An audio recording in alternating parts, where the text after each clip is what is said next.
These houses were built for them by breweries, by Watkins. The conditions people lived in was deplorable. Reading an article there about the census that was taken in 1750 of the conditions people lived in, the number of people.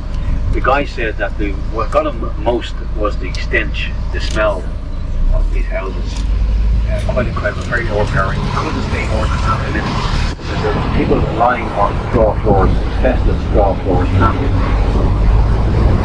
And one report was that one of the buildings, the gable end had fallen out and it left the floors at an angle. People wouldn't leave the house. They decided to stay where they were rather than be homeless. And the landlord came around charging them full rent still, and they paid it.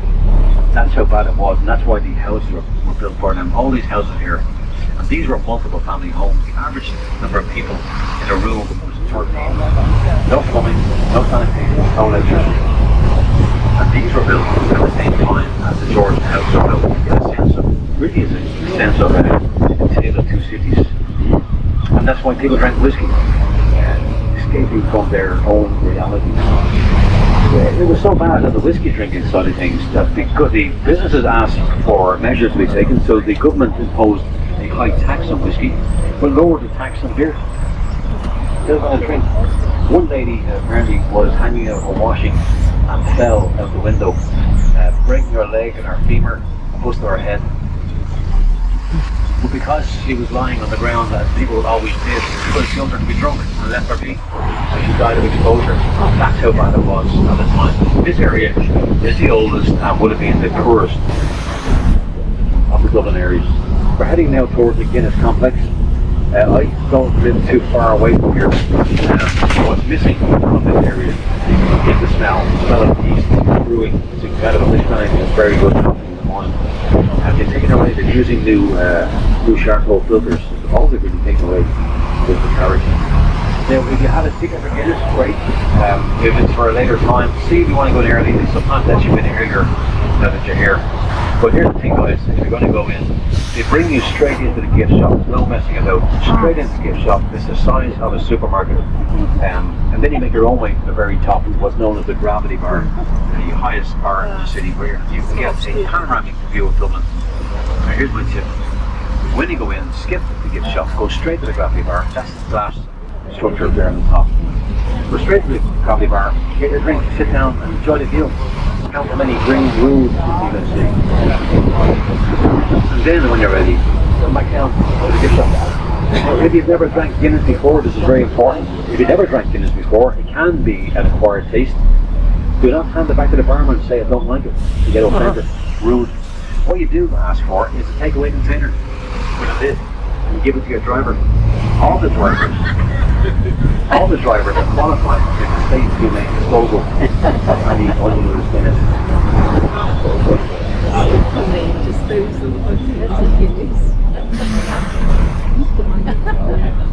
Now we're going to take a right turn, stop 15. We go by here about every 20 minutes. If you download the app, you can track the buses to see where we are. Stop the bus, the drink, think you're going to miss the bus. Our last bus passing here at 7 o'clock tonight.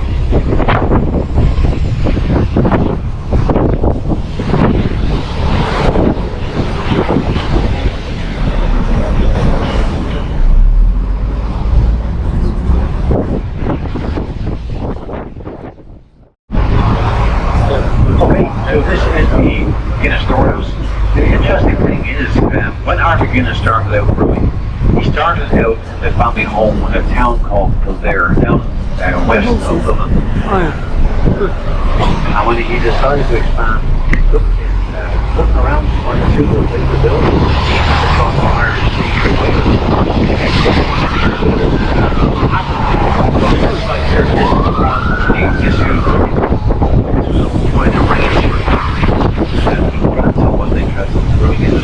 So Guinness managed to rent it. He had a purpose-built unit. He had a storehouse. He had the facility for manufacturing. All he needed was the ingredients and the staff. And it entered into a 9,000 trees. Quite incredible. On my left-hand side, we have the famous escapes. He used these in commercials at Christmas time every particular to have this artificial snow around this area, the footsteps, standard, the gates. They've even made movies down here. They made Sherlock Holmes. They made recently, 6 weeks ago, Sherlock Holmes here. Tom Cruise and Nicole Kidman were here with a movie called Far and Away. My colleagues tell me it was far and away the worst part actually they've ever heard. We're going to take a turn left heading in towards Pierce Lines and the Camino area.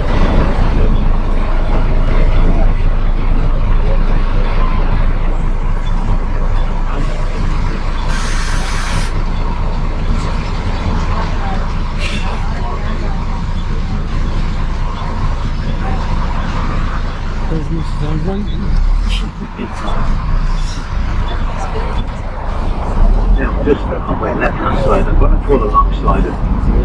So the truck is blocking my way. This is the Guinness family home. This is where Arthur Guinness in 1759 started his business. There's a plaque on the wall. Unfortunately, the truck is there. This is the house. And here's the thing, guys. Guinness last year made over €250 million profit. Would you imagine somebody buy a tin of paint and maybe just dress a little bit for people coming? So there's a dwelling house of Arthur Guinness, master brewer and founder in 1759. He lived there with his wife Olivia and 21 children, guys. 21 children. Guinness gives you strength. Oh my gosh. All single parents as well. They say that when the last child was born, Mrs. Guinness invented television. The gateway there on the left where the car is going to go in, that was the original gate. The head stone over top is the goddess of barley. Straight ahead you may be able to see the glass steeple of a church. That is the old church of St. James, the consecrated church. This was brought over by a man called Pierce Lyons, who was from this area. He was a biochemist, went to Kentucky and was involved in the animal feed business and became extremely rich, very, very rich. Richer than that actually. And he decided to come back to Dublin and open a business. And this, because the area had a reputation for its whiskey distilling, he decided to find a premises to open a distillery. When the church came for sale as a commercial property, he bought it and decided to open a distillery. What he didn't know when he bought it was that 9 members of his extended family were in the graveyard. And no sooner had he bought it, when the city council told him it was a listed building and he has to use a state-appointed archaeologist. What originally was meant to be an 18-month project costing $7 million, it ended up costing him $23 million and a 5-year project. But he said it wasn't about the money. He had the money. It was more about the heritage, the whiskey distilling. And that's what it is. It's a great story. It's a great building to visit. Heading into Kilmainham now, on the right-hand side, you will see Black Gates. This is St. Patrick's Psychiatric Hospital, established by John Smith in 1745. He has left £12,000 in his will for the hospital itself, and also left instructions on how people should be treated. Based on what he witnessed himself in London, how badly treated people were with mental health issues. Just on my right-hand side, there's a set of black gates. These will be the original gates people went in through. And the doorway, you'll see the coat of arms over the door, and you may be able to make out the name of the dome of the sun shining on it. That's the seat of fabulous. Our next stop is the Royal Hospital Kilmainham. The Royal Hospital is established by King Charles II as a retirement home for old British soldiers. It actually precedes the London Chelsea home by 2 years. Now, it is an art gallery now at the Irish Museum of Modern Art. The building itself is great to see it, and it's free in. They also have the exhibit of the old soldiers' lives. They have their medals, they have their personal stories. They even have a replica room of how they would have lived. I know that they do guided tours of the building and of the graveyards that are there too. It's also the access route to Kilmainham Jail. Kilmainham Jail is synonymous with the execution of the 1916 leaders, even though the jail was opened in 1796. You'll do a tour of the jail, you have to book online. Sometimes they sell out pretty fast. You can't do the tour, go to the museum. This year they have an exhibit called Last Words, and it is the night before his execution in the prison church. witnessed by one civilian surrounded by guards. They had 15 minutes together on their watch. The next morning, they were separated. The next morning, the new wife, got a call to say he was to be taken down for execution. This civilian witness said that all that happened was they were under watch by two guards. Grace sat on a stool and her new husband kneeled beside her.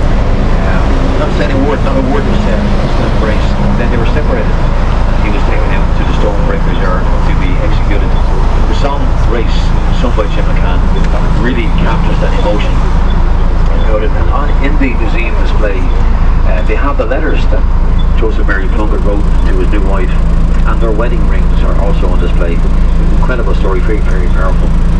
The jail itself, built in 1796, it has an interesting history too.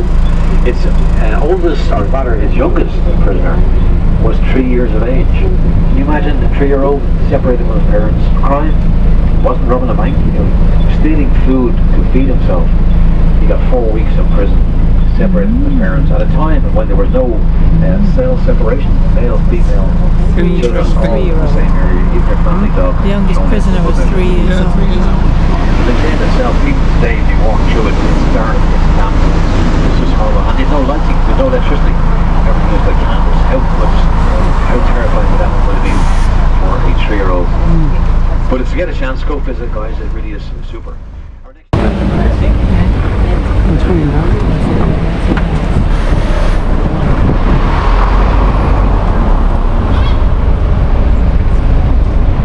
Nancy there on the right hand side. It's a nice Victorian bar. The interior, the wooden architecture is super. They have what's known as whiskey mirrors. Whiskey mirrors are like old speckled mirrors with a brand of a whiskey that's no longer produced. They're highly prized. They sell them for about 16,000 euros. So if you go into a bar, have a look at the whiskey mirrors. Don't be stealing the pint glasses or the shot glasses. Take the mirror. It might be a poor reflection on your character, but it'll be 60k up. That's the way you for your friends, I'm sure. Now going in here, this is the longest road in Dublin. This is 4 miles long from gate to gate. The radius of the park is about 10 miles, and this was a hunting ground established by King Charles II. Now we have followed here to build the park, and they say that some of these are in the descendants of the original park introduced by King Charles.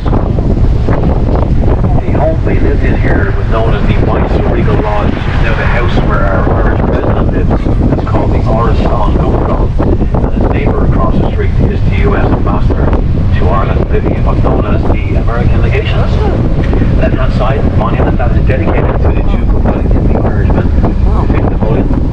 So that took 3 years to build. He actually ran out of money trying to build it.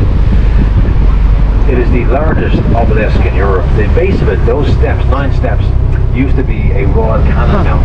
Cannons would fire off salutes on ceremonial occasions in the military, coming out of the old White Regal Lodge down the street. I'm going to swing around this roundabout, guys. On my left hand side at the moment will be Dublin Zoo, the Royal Zoological Garden, because it's also a botanical garden. Dublin Zoo has a great lion breeding program, 45 years of breeding lions in captivity and then releasing them out to the wild. Great success. Now we do not have a physical bus stop here because of the ordinance of the park, but there is a recess and it's right opposite the monument.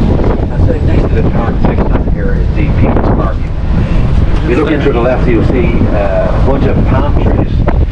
If you look closely, you'll see the only statue here in the city of the Invisible Man. Just have a look there, guys. Oh, the Invisible Man.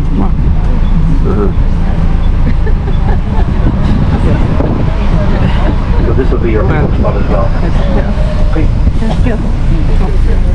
Good. Have fun. See you later. You're welcome.